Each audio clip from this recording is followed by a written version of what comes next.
I've been spending time with them because I'm Janine's boyfriend, so. Sa isang emosyonal na gabi ng paggunita sa yumaong Asia's Queen of Songs na si Pilita Corrales, hindi lang alaala ng isang musikang alamat ang nabigyang pugay, kundi pati na rin ang isang pag-amin ng pag-ibig.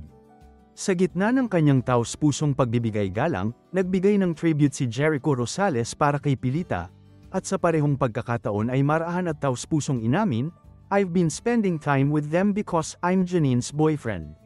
Ito ang kauna-unahang beses na kumpirmado niyang binanggit ang relasyon nila ni Janine Gutierrez sa publiko.